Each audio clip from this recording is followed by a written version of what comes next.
Today's recording is to help you with angry thoughts. Anger is something that we all deal with, but sometimes we let it get the best of ourselves.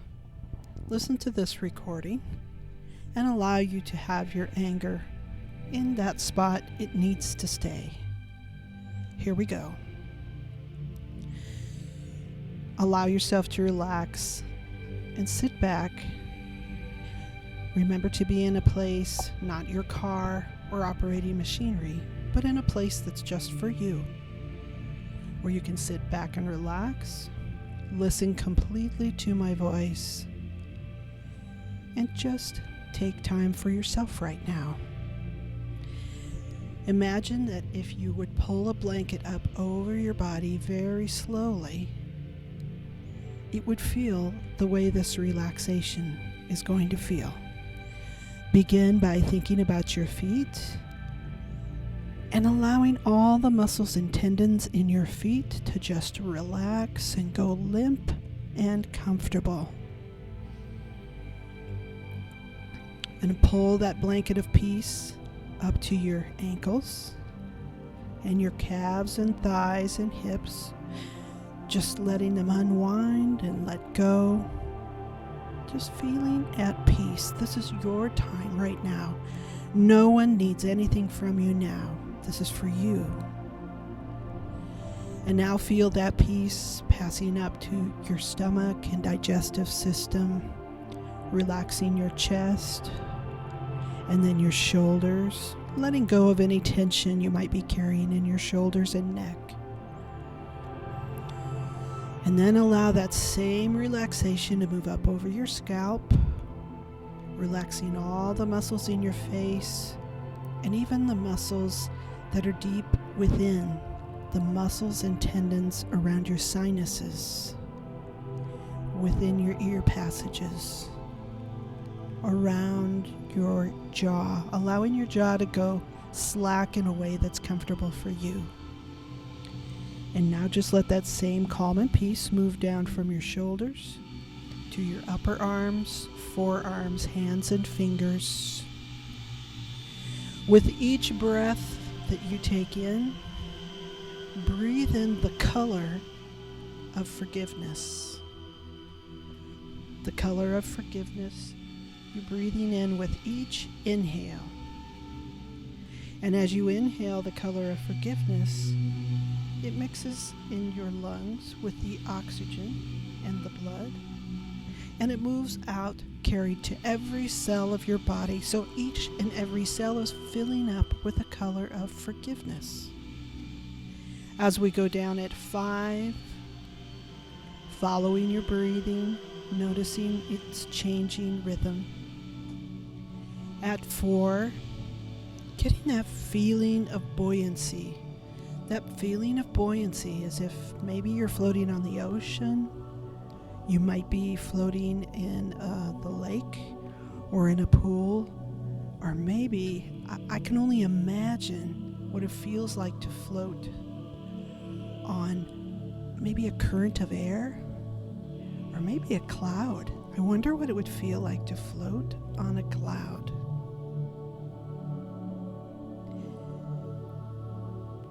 At 3, as you're filling your body through an inhale with the color of forgiveness, exhale the color of frustration. The color of frustration being exhaled, and as you notice the color of frustration leaving your body, there's more room for the color of forgiveness until you're filled with overflowing with forgiveness. And it flows out of you, and you absorb it back in from the soles of your feet. So now it's within you and without you, the color of forgiveness. And it passes through just like smoke through a veil. At 2, turning inward, completely inward into yourself, following the sound of my voice, with each and every word going deeper and deeper and even deeper. At 1, we're going down, down, down, all the way down. And at 0, deep sleep. And now go twice as deep. And now 10 times as deep. And as you're feeling very relaxed and comfortable, give your muscles permission to memorize this feeling of comfort and relaxation so that you can come back to it again and again and again. So today I want you to just listen to the sound of my voice as I tell you a little story about Peter. And Peter was a young boy who was always picking fights at school. He was picking fights at school. He liked to fight. He was strong and he was big. What he noticed was maybe he thought he wasn't quite as smart as the other boys. He really was, but he just didn't believe it for some reason. But he knew that he was stronger. He knew he could fight better. And so whenever he had a fight with someone and he won, he knew he pretty much ruled the school. But at school, they didn't like that so much. And the teachers began to take notice, even though he tried to keep the fighting a secret. And soon he was getting notes sent home to his parents. And his parents were called in for a conference. Peter's having fights at school. Peter's being aggressive with the other children at school. When Peter doesn't get what he wants, he likes to fight. And we can't allow that at school. He has to be kinder to the other students. His parents were embarrassed by his behavior. They didn't want him to be a weak boy, but they didn't want him to be so aggressive either. They wanted him to be assertive and stand up for his rights. But it wasn't a good thing to pick fights or to beat other boys. Not unless there was, a life-threatening issue that someone was aggressive with him. His behavior was just getting out of control. And as they looked and they realized what was happening, they could see that he enjoyed the power of this. He enjoyed the power of his anger. He felt his anger could fill him up and make him strong and powerful, even if he felt weak in the classroom. And he thought that this was enough.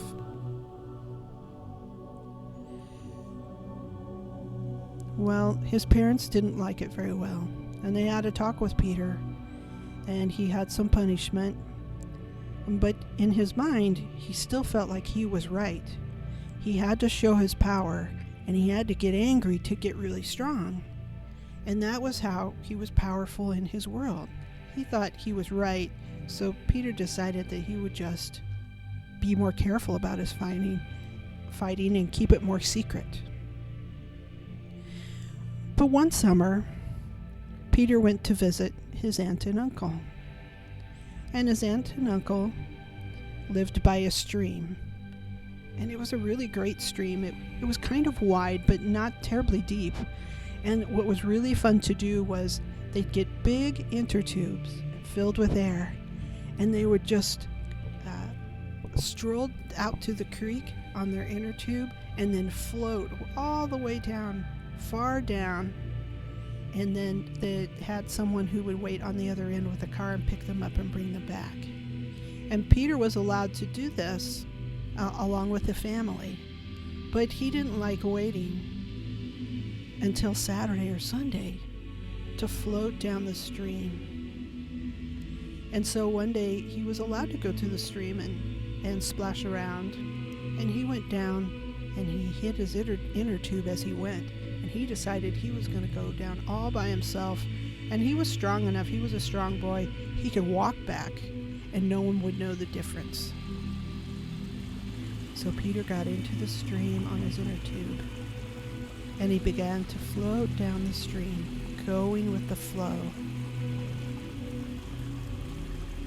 And as he floated down the stream, he fell asleep because it was a sunny, warm, lazy day. It was so good to be in the inner tube floating along. And he was just going with the flow. And as Peter went with the flow, his whole body became loose and limp. It was just supported by the inner tube. And he flowed along. In some spots the stream flowed quite strongly, and he went along fast. But in most spots it was gentle, and it just rocked him along. And he just had a great little nap as he floated along. Problem was that as he floated along, he napped a little too long, and he overshot the spot where his aunt and uncle always stopped to get picked up by the car. And he didn't live here, so he didn't know the other places along the stream. So Peter just kept floating along, and suddenly he jerked awake, and he realized he didn't know where he was. And he realized from the sun that it was a little later than he thought he should have stopped. So he paddled to the shore, and he decided he'd better start walking back. He didn't really know where he was. He could tell he was on someone's land, but he didn't know where he was. And so he better start getting back. He was going to be late, he was going to be in trouble, and he needed to hustle along. So he picked up his inner tube, and he began following the stream. He knew if he followed the stream, he'd find his way home. So he followed, and he started out a really brisk walk, and he came to a place where there was a fence that blocked him. And inside the fence, everything looked nice and green. Maybe this was a pasture, he couldn't tell, or someone's yard or someone's land, for sure it was. But he would have to go into the stream and fight the current to get by. But he thought, I don't need to do that. This fence isn't that big a deal. I'll just throw my inner tube over, climb in, walk across the land, and skirt the fence on the other side, and I'll be right through. That'll be easy and quick for me. The easy and quick way seemed the way to go. But a man came running out as he was about halfway across the field, and the man had a big stick, and he was yelling at him, "Get off my land, get away." And Peter was afraid. This was a big man. He was used to fighting, but he was fighting boys. And Peter ran as fast as he could, and the man wasn't waiting to hear his explanation or apology. He just came running up, waving the stick. But Peter could run faster than him, so he ran to the other side of the fence. He threw his inner tube over, climbed over quick, and went running back upstream on his way. Phew, the man didn't chase him any further. He just looked angry and shook that stick at him. Peter was grateful to be away from that. Next time, maybe he just wouldn't take the quick and easy way. He would take his time and do it right. And he followed the stream up, and before long, he did come to the landing place that he recognized from being with his aunt and uncle. It was still quite a ways to walk, but he felt like he could do it, so he kept walking along beside the stream with the stream as his guide. He was getting hot and tired. For a while, he walked in the stream with his feet so his feet could cool off, but it was pretty rocky there, and he didn't have shoes, so he preferred to come up in the soft moss in the grass. And as he walked along, he realized this walking upstream was hard work, especially with the inner tube, hard to carry, and he was tired and he was hungry. It'd been a while since he'd eaten and had a drink. He was always told not to drink from the stream. In fact, he didn't want to drink from the stream because, when he went down the stream, he peed in the stream when no one was watching. And so he figured other people did that too. He didn't want to drink from the stream. So he was getting tired and really hungry. And it seemed like a really hard thing to go against what his family and everyone had taught him about going upstream, against the flow, instead of going along with and going with the flow, to go upstream and fight against it. seemed so hard and so useless. What was he thinking? Saturday was only a couple of days away, and then his whole family was going to come and they were going to float down the stream together. And it really was a lot of fun to go together. Everyone told jokes and splashed each other, and he really liked the time they spent together. And then they got a nice car ride at the end, and they usually stopped for ice cream. He could sure use an ice cream right about now. But he kept walking and kept walking. Now he knew for the sun it was really getting late. And he knew he was going to be in trouble, and he knew he should have paid more attention, and he should have gone with the flow of the family and the rules.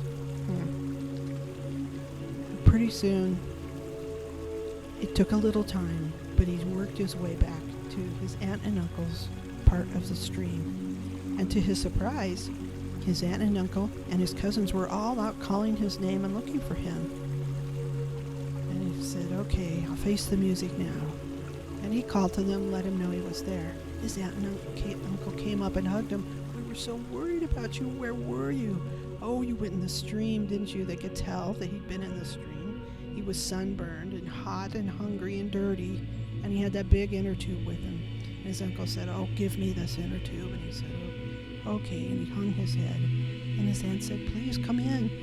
We have dinner ready. Come have dinner. And I'm sure you're tired and thirsty." And he came in and they gave him lots to eat and drink.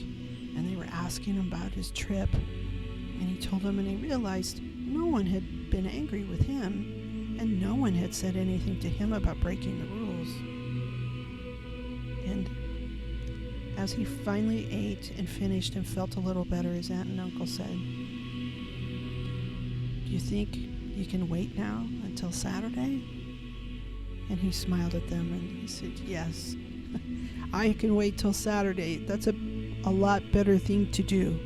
And they said, "Good, because what we like to do is just go with the flow. Go with the flow." And Peter realized he liked to go with the flow also.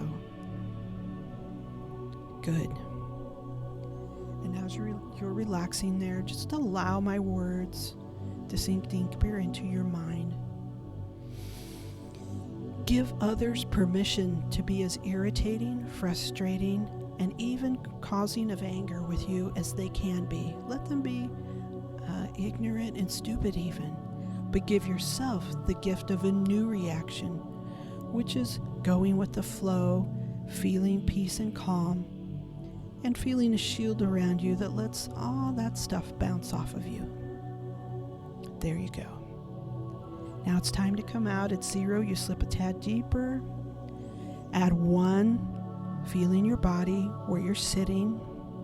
At 2, beginning to hear the sounds of life all around you, coming more into the room. At 3, take a deep, deep breath.